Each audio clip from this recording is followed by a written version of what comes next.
When I was a kid, I used to dream about flying through space. Every week on TV, I'd watch my heroes as they jumped into their rocket ships and took to the stars. And I wanted to be like them. They had courage, imagination, and no problem ever stood in their way for long.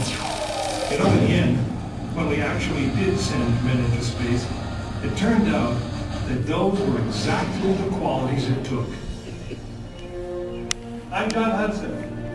This is Pad 39 of the Kennedy Space Center. I was a launch controller here when from this very spot, man took off to fly to the moon. It was a journey that began 12 years before that rocket ever left the ground. And it started on the other side of the world. Back then, we were one of two superpowers that always seemed to be on the edge of a terrible war. In 1957, the Soviet Union launched the first ever man-made satellite into Earth orbit. They called it Sputnik, which means traveling companion. In a world where peace hung in a delicate balance, it seemed to create a dangerous advantage. Every ham radio operator in America could hear the beacon. People were afraid. Were the Soviets looking down on us? Watching us? If they could make a satellite pass over our cities, could they do the same with a bomb? Our own space program kicked into high gear, and less than 2 months later, we were ready to launch our own satellite.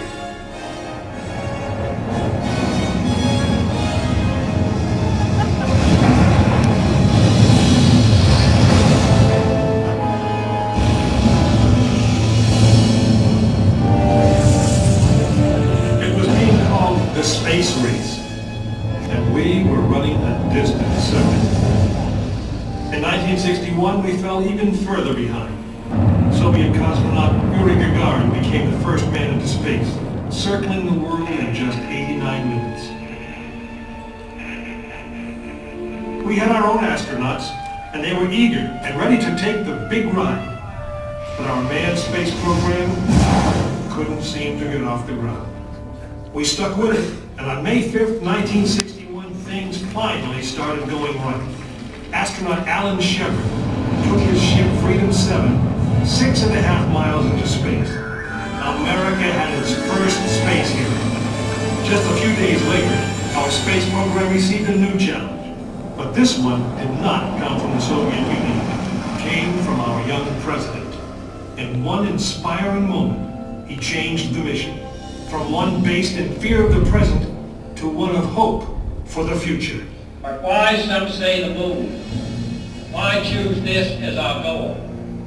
And they may well ask, why climb the highest mountain? Why 35 years ago, fly the Atlantic? Why does Rice play Texas? We choose to go to the moon. We choose to go to the moon.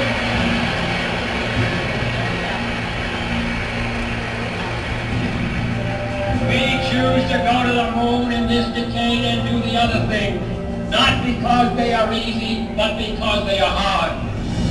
We hadn't been more than 16 minutes into space, and now we were going to the moon. We would have to design a rocket the size of a 36-story office building, put it together with the precision of a microscope, and accelerate it to the speed of the bullet. Then we would have to guide it to a moving target 250,000 miles away. Many people thought it was an impossible dream, but 400,000 of us set about making that dream a reality. It would be the longest, most hazardous voyage that any man had dared to attempt.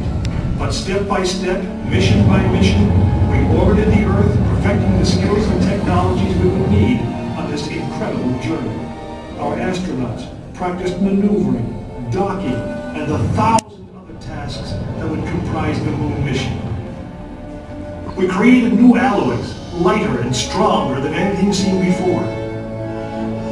We designed communication systems that would be reliable over the vast distances. And behind it all, we tried to perfect the rocket that would be powerful enough to punch out of Earth orbit and take us to the moon.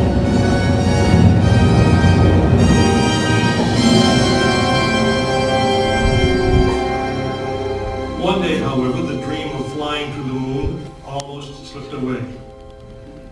It was January 27th, 1967.